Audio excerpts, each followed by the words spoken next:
Ela é amiga da minha mulher. Pois é, mas ele já não é mais de mim. Enfim, a dar cima pra cá, pra piorar minha situação. Fosse mulher feia, tava tudo certo. Mulher bonita não estou. Fosse mulher feia, tava tudo certo. Mulher bonita não estou. Não pego, eu pego, não pego, eu pego, eu pego, não. Não pego, eu pego, não pego, eu pego, não pego, não. Minha mulher me perguntou até qual é, qual é. Eu respondi que não tô nem aí. Menti, menti. De vez em quando fico admirando. É muita areia pro meu caminhão. Fosse mulher feia, tava tudo certo. Mulher bonita não esconde. Fosse mulher feia, tava tudo certo. Mulher bonita não esconde pro meu coração.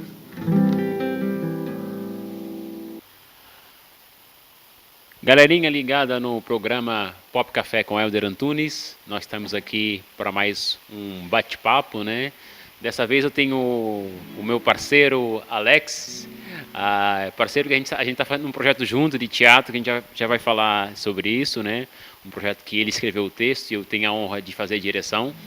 Então, Alexis, primeiro eu sei que tu é um cara que é músico, tu é formado na área do direito, então eu queria começar por aí. É um cara para tu começar falando da tua formação acadêmica e apresentando e tal. Então, eu sou formado em Direito, né? Aí, antes disso, já trabalhava, já era músico, já gostava de tocar e tal, que é uma coisa meio de infância, assim. Aí, com 17 anos, entrei para a faculdade, aí me formei, aí tem aquela sempre dualidade, ou a gente vai ser artista, ou a gente vai ser, né, de outra área. E aí eu fui tentando me especializar, me especializando e tal, trabalhei, fui professor universitário e tal. E sempre escrevendo, sempre compondo, sempre trabalhando com música. E hoje eu percebo assim que a minha veia de composição muito foi lapidada pelo fato de eu ter que estudar mesmo, assim, né? De eu ter que ser um profissional da linguística, né? Interpretar pessoas, entender que a ciência jurídica é uma ciência humana e não exata, né? E aí trazer isso um pouco para o meu trabalho, para as minhas canções, para as coisas que eu escrevo. Então acabou me ajudando bastante também. E tu continua atuando na área jurídica ou tu parou? Olha, a gente sempre. A área jurídica não é só área de litígio, né? Não é só aquela área de aforo, de representar como advogado, né? Enfim. Então, tudo que eu me proponho a fazer em termos de estratégia de negócio, eu acabo sempre envolvendo áreas de gestão que envolvem também a área jurídica. Então, apesar de não cada vez menos ser um advogado atuante, ser um professor atuante, eu trabalho sempre com métricas de resultado, porque eu acho que é importante a gente se propor a plantar e a colher, né? Porque a gente só planta, planta, planta, chega uma hora que a gente desanima também e tal. Então, acaba sempre ajudando, né? A formação a gente sempre ajuda. E como é que tu foi parar na música? Como é que tu entrou para esse caminho na música, compositor e tal? Cara, na verdade eu não fui parar na música. Eu tenho uma coisa estranha na minha realidade como músico, porque quem ouve muito o tipo de música que eu toco e que eu faço também, que eu componho para os outros artistas, quem ouvia muito era o meu pai. E o meu pai não morou comigo muito tempo. Então é engraçado que não tem uma explicação cromossômica para dizer como é que o cara ouve. Aí ele tem um filho e o filho passa a ter aquela referência. Eu não sei como aconteceu isso, mas comigo acontece. Então eu comecei a perceber o tipo de coisa que eu faço com a ligação do meu pai quando a gente foi amadurecendo e foi entendendo que as referências não eram da minha infância, não eram da minha juventude. Na verdade eram dele. Então foi uma coisa meio louca assim. Então eu comecei a tocar, eu tinha 12 anos por aí. E é sempre aquele mesmo sofrimento, né? Porque o violão é um instrumento que quando a gente ganha, se o pai e a mãe não têm ou uma boa condição, um bom entendimento de como é que é a estrutura de quem precisa de um instrumento para tocar, a gente ganha aquele violão que não dá para tocar. Ele parece um berimbau. E não afina também. E infelizmente, né, para quem está começando, o violão é um instrumento que ele tem que ter um mínimo de qualidade. Então eu sofri demais com aquilo. Aí eu fiquei uns 3 anos com aquele, com aquele berimbau. E aí depois acabei trocando e tal, e aos poucos foi evoluindo. Mas é um trabalho assim de diário em cima do instrumento, né? Então hoje eu vejo que se eu tivesse que começar a tocar hoje, eu não sei se eu conseguiria não, cara, porque não é fácil.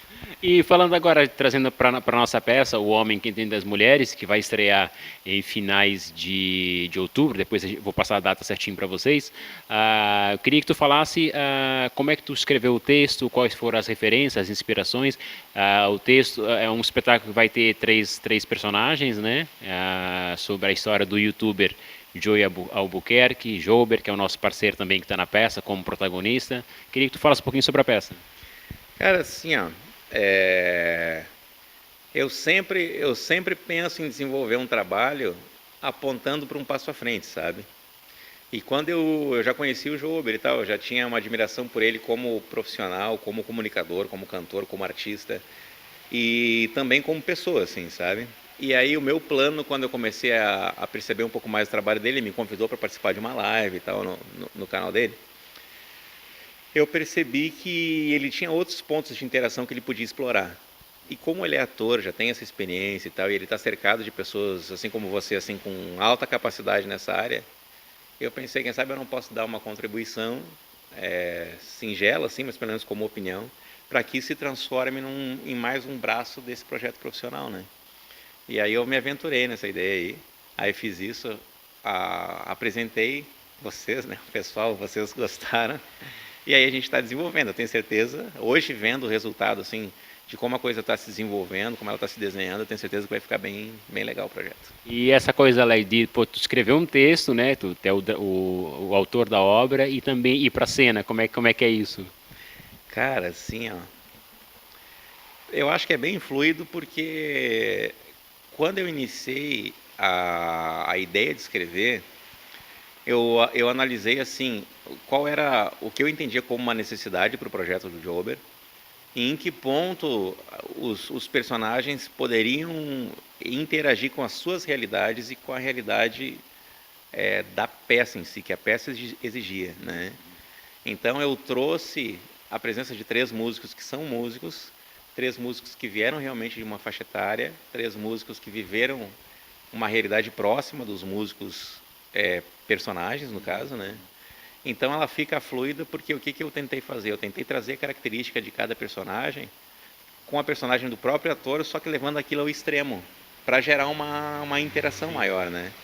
Então o Ivan, que é o Ivanovic, ele tem uma característica diferente, mas mais voltada para o próprio personagem, eu também e o Joey também. Então eu acredito que essa interação fez com que facilitasse o trabalho de elaboração do personagem, dos personagens, sabe? Então eu acho que vai ficar mega legal, assim. Tô bem empolgado. Legal. Então, galera, para terminar, vou pedir para o Alex fazer um sonzinho para gente e reafirmar que a peça vai estrear em outubro. Depois vou passar a data certinho. Além do Alex que está no elenco, tem o Jober Albuquerque, o Ivan Beretta também. E a gente vai dando todos os detalhes ao longo do processo. A gente vai fazer um making-of do processo. Eu vou ter a honra de dirigir esse espetáculo. Agradeço muito pela confiança também que estão depositando na minha direção. Então, galera, essa foi mais uma entrevista Pop Café com Helder Antunes, aqui com o nosso amigo Alexis. Eu quero agradecer demais o senhor Júnior, o presidente aqui do Corinthians Catarinense, que abriu a sede do clube aqui no Pantanal para a gente fazer os ensaios da peça O Homem que Entende das Mulheres e também para a gente fazer a gravação hoje. Então, agradecer demais o presidente, o seu Júnior, e toda a galera do Corinthians Catarinense. Então, muito obrigado, valeu. A gente andava bem, mas foi se perder. Talvez os nossos pensamentos não sejam simples. Pensei em um dia te encontrar, mas ontem foi duro te ver partir. Com a ilusão que eu criei. Tá aí, somzinho.